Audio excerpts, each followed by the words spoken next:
आपका educator channel. Now we are going to start how do organism reproduce chapter 8 of class 10. First of in this chapter, reproduction. Reproduction means produce new organism. Produce new organism. Reproduction means that produce new organism. नया organism produce करना reproduction किया जाता है. It is necessary in our life, in every species of life. Living being की हर species के लिए जरूरी है न्यू स्पीसीज को क्रिएट करना, सेम टाइप की न्यू स्पीसीज क्रिएट करना. अदरवाइज दिस कोई स्पीसीज सपोज रिप्रोडक्शन नहीं करेगी तो नई स्पीसीज नहीं बनेगी और एक दिन ऐसा आएगा कि वो सारी स्पीसीज इस दुनिया से खत्म हो जाएंगी. तो अपनी स्पीसीज को कंटिन्यू रखने के लिए रिप्रोडक्शन चलती है. जिस तरह से हमारे लिए न्यूट्रिशन, रेस्पिरेशन, एक्सक्रेशन लाइफ पे जरूरी है, वैसे ही हमारे लिए रिप्रोडक्शन भी जरूरी होता है. तो कंपल्सरी है रिप्रोडक्शन होना, जिससे कि हमारी एग्जिस्टेंस, हमारी जो स्पीसीज है कंटिन्यूअसली इस वर्ल्ड में, इस यूनिवर्स में बनी है. तो ये एक बायोलॉजिकल प्रोसेस है जो लिविंग बीइंग में produce new individual of their own kind. अपनी तरह का न्यू इंडिविजुअल को प्रोड्यूस करना रिप्रोडक्शन होता है. तो एक बात आती है कि हमारी create exact copies of themselves, अपनी जैसी नई क्रिएट करना, ये एक जरूरी है. अपनी जैसी ही कॉपी क्रिएट होती है. तो इसके लिए देखा जाता है कि जो सेल में आपने पढ़ा होगा न्यूक्लियस होता है. सेल के अंदर एक न्यूक्लियस होता है. न्यूक्लियस के अंदर क्रोमोसोम्स होते हैं. क्रोमोसोम्स जो होते हैं वो डीएनए बनते हैं. जो देखा जाए तो जो कैरेक्टरिस्टिक्स हैं हमारी बॉडी से या पेरेंट से ऑफस्प्रिंग तक, उसकी संतान तक, माता पिता से उसकी संतान तक ले जाने का जो काम करते हैं वो न्यूक्लियस के अंदर क्रोमोसोम्स होते हैं.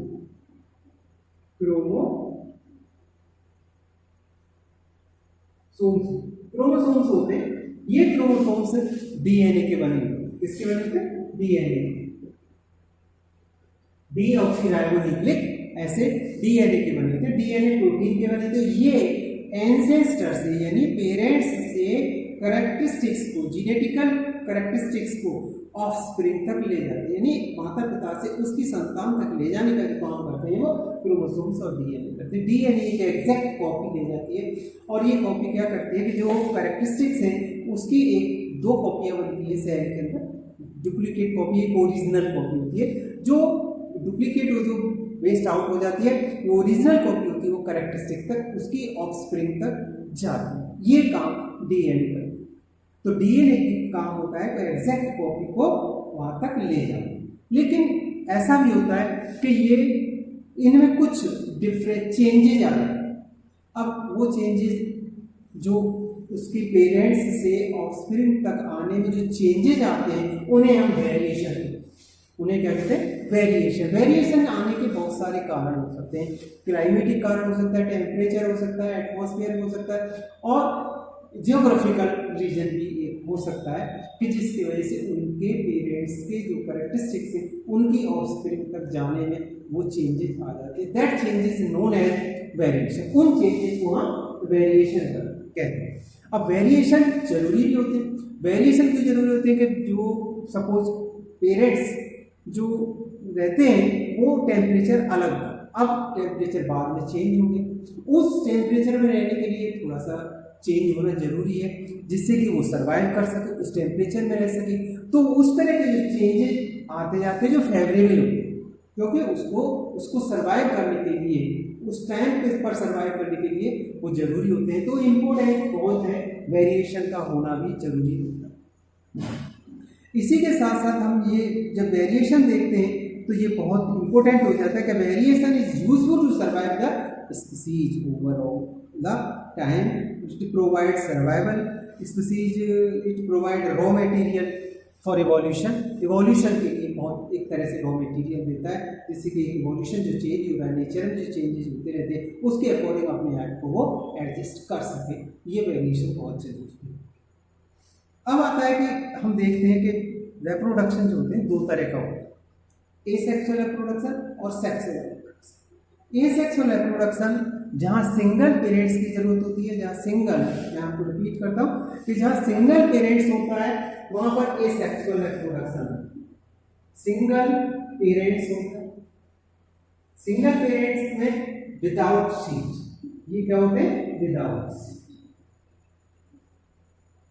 बिना सीड का जो होता है वो एसेक्सुअल रिप्रोडक्शन होता है। यहाँ पर ये बात याद रखना कि ये सिंगल पेरेंट्स के होते हैं, इनकी जो कैरेक्टरिस्टिक्स होते हैं ये बिल्कुल आइडेंटिकल होते हैं, इसमें वेरिएशन आने के चांसेस कम होते हैं, क्योंकि ये बिल्कुल सिंगल पेरेंट्स होता है, तो सिंगल पेरेंट्स से कोई वेरिएशन आने के चांसेस कम होते हैं और ये सर्वाइव करते हैं और बिल्कुल आइडेंटिकल कैरेक्टरिस्टिक्स को दे रहे no change parents to offspring, यानी पेरेंट्स से जो उसकी संतान तक जो आते हैं कैरेक्टर्स वो ज़्यादा बिल्कुल डिफरेंट नहीं होते, बिल्कुल सेम भी होते हैं।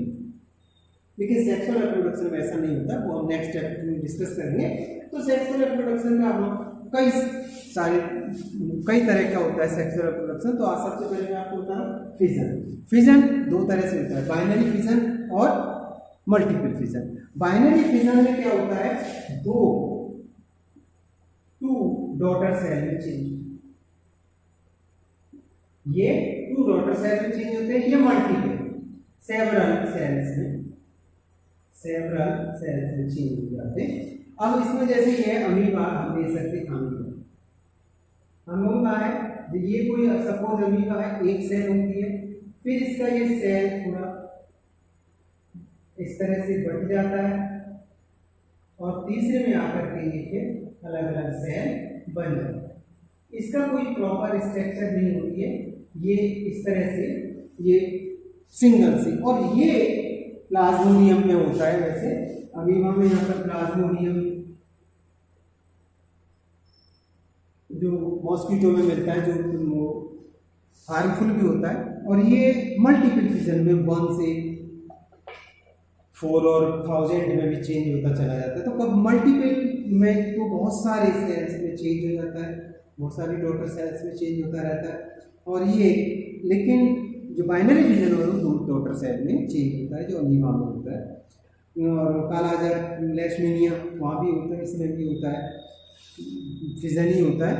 नेक्स्ट आता है सेक्सुअल रिप्रोडक्शन का सेकंड पार्ट आता है, note point to be noted down.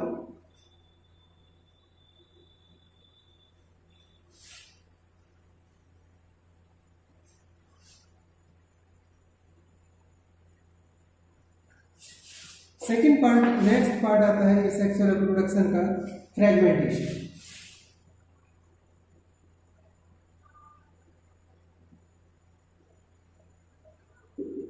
ये क्या है कि जब कोई मल्टीसेलुलर ऑर्गेनिज्म होता है, सिंपल बॉडी ऑर्गेनिज्म होती है उसकी, और ये फ्रेगमेंट्स में चेंज हो जाता है, फ्रेगमेंट्स में छोटे छोटे पार्ट्स में चेंज ब्रेक हो जाता है। जब सिंपली ब्रेकअप होता है, जैसे स्पायरोगायरा है, फॉर एग्जांपल स्पायरोगायरा जो होता है, ये स्पायरोगायरा का मतलब होता है कि ये ब्रेक इनटू फ्रेगमेंट्स, टूट जाता है ये इन फ्रेगमेंट्स में चेंज हो जाता है, फ्रेगमेंट्स में ब्रेक हो जाता है। फ्रेगमेंट्स में ब्रेक होने के बाद ये स्मॉलर फ्रेगमेंट्स में चेंज होता रहता है, और ये फ्रेगमेंट्स में चेंज होने के बाद ये नया ऑर्गेनिज्म बन जाता है। तो ये इन्हीं में होता है जो एसेक्सुअल रिप्रोडक्शन होते हैं, सेल बाई सेल डिवीजन होता रहता है इसके अंदर।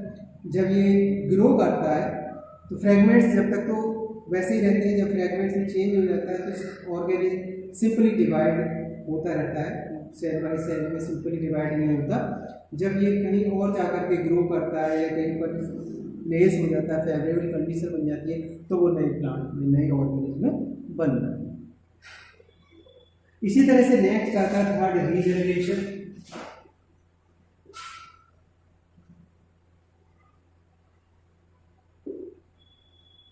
रीजनरेशन में क्या होता है कि ये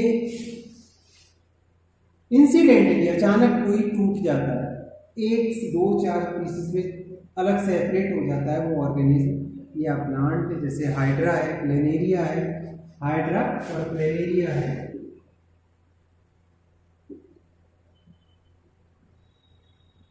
हाइड्रा प्लेनेरिया जो होते हैं broken up into small pieces,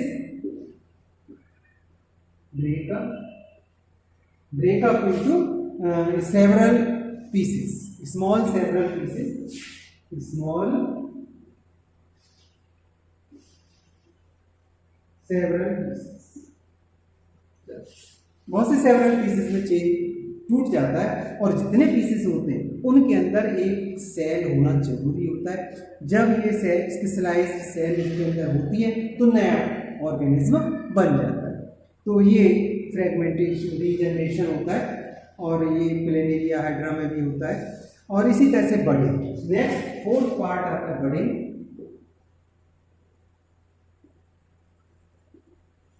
budding में क्या होता है कि बडिंग में होता है कि बड एक कोई भी, जैसे हाइड्रा का कहीं पार्ट से बड निकल जाता है, एक स्मॉल बड निकलती है। सपोज ये हाइड्रा है, फॉर एग्जाम्पल हाइड्रा ही लेता हूँ, हाइड्रा में होता है वैसे इस तरह से कोई ये एक बर्ड निकलती है, ये बर्ड फिर थोड़ी बड़ी हो जाती है, ये फिर ये जब और बड़ी होती है तो इसका अलग सा पार्ट बन जाता है, बिल्कुल सेपरेट हो जाती है और ये बाद में ये फिर नया बन जाता है। तो ये बर्ड से कह सकते हैं ये बर्ड काफ़ी बड़ी हो जाती है और एक नया डिटैच होती है। जब ये मैच्योर हो जाती है तो डिटैच हो जाता है, डिटैच होने के बाद ये नया ऑर्गेनिज्म बन जाता है, नया हाइड्रा बन जाता है। तो ये बर्डिंग है। तो ये बर्ड एक छोटे से बर्ड से एक नया ऑर्गेनिज्म बन जाता है। नेक्स्ट आता है एक वेजिटेटिव प्रोपेगेशन। फिफ्थ पार्ट है इसका vegetative propagation. Now I am going to rub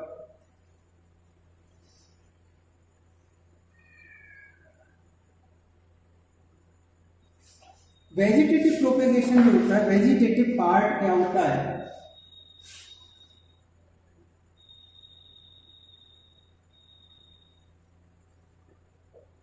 vegetative propagation, plant के वेजिटेटिव पार्ट क्या होते हैं? वैसे प्लांट के वेजिटेटिव पार्ट होते हैं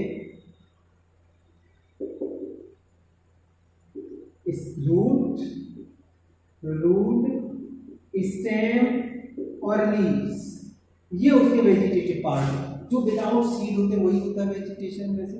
तो रूट से कोई नया प्लांट बनता है या स्टेम से बनता है या लीफ से नया प्लांट बनता है, वो वेजिटेटिव प्रोपेगेशन का। अब इसमें सीड की जरूरत नहीं होती है। ये क्या होता है, जो प्लांट सीड प्रोड्यूस नहीं करते हैं उनमें वेजिटेटिव प्रोपेगेशन होता है। जैसे बनाना है, रोज है, ये क्या है, एक जैसे ये भी वेजिटेटिव प्रोपेगेशन कई तरह से होता है। लेयरिंग है, ग्राफ्टिंग है,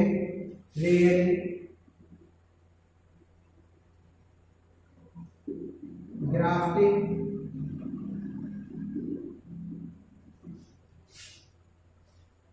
जो अब देखा जाए तो लेयरिंग या ग्राफ्टिंग क्या है, सपोज हमने कोई प्लांट लिया, उसके ब्रांच को कट किया और प्लांट वहां पर सॉइल में लगा दिया, फिर नया रोज बन जाता है। ऐसे बनाना का बर्ड लेते हैं, एक बर्ड को लेकर के दूसरी जगह लगा देते हैं। बनाना से कई बर्ड्स निकलती हैं, उन बर्ड को लेते हैं दूसरी जगह प्लांट कर देते हैं, नया बनाना बन जाता है। ये सीड नहीं होता।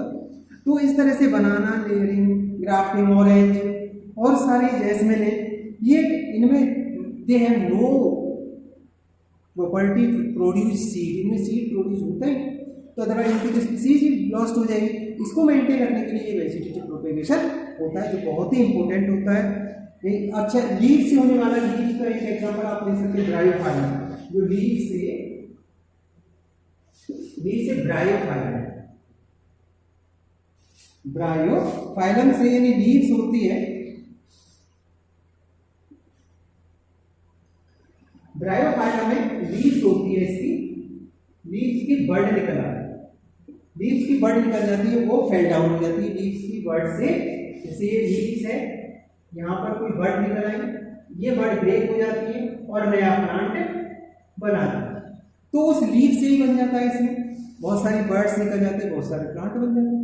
तो ये बड़ा ही अच्छा प्रोसेस होता है, लीफ से भी बन जाता है।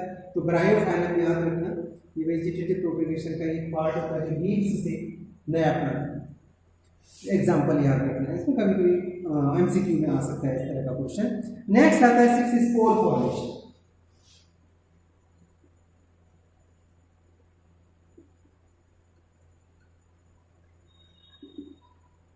Spore formation. स्पोर फॉर्मेशन क्या होता है, आपने देखा होगा कभी कभी हम ब्रेड या रोटी को किसी ऐसे छोड़ देते हैं सपोज, तो कुछ टाइम बाद दूसरे दिन सुबह देखते हैं एक फंगस सा लग जाता है, दैट इज स्पोरेंजिया। इसी तरह के राइजोपस होता है, राइजोपस या स्पोरेंजिया होता है,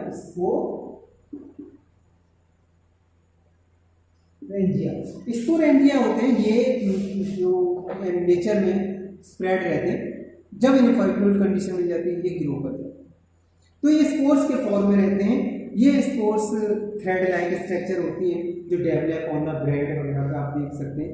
ये काफ़ी टिप हाइफी होते हैं इनके, और ये स्ट्रक्चर स्पोरेंजिया होते हैं कंटेन स्पोर्स, और ये develop into new Rhizopus individual, नया राइजोपस इंडिविजुअल बन जाता है।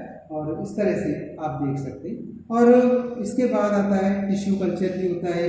टिश्यू कल्चर एक आर्टिफिशियल ऑर्नामेंटल प्लांट बनाने का काम करते हैं। टिश्यू कल्चर का थोड़ा सा आप स्टडी कर लेना। टिश्यू कल्चर ये जनरल टॉपिक है,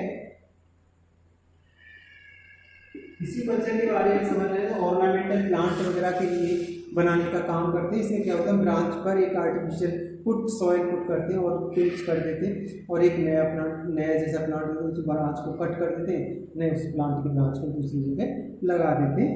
तो आप इसे पढ़ के देख लेना, एक नई टेक्निक है जो नया प्लांट बनाते हैं। और ये खासतौर से जो ऑर्नामेंटल प्लांट्स होते हैं फ्री लिविंग कंडीशन में रह सके ऐसा प्लांट बनाते हैं, जो बहुत जरूरी होती है। जनरल सा टॉपिक है, इसे और आप ले लेना। नेक्स्ट पार्ट आपको ये सेक्सुअल रिप्रोडक्शन हम कल डिस्कस करेंगे। Like and subscribe. Invincible.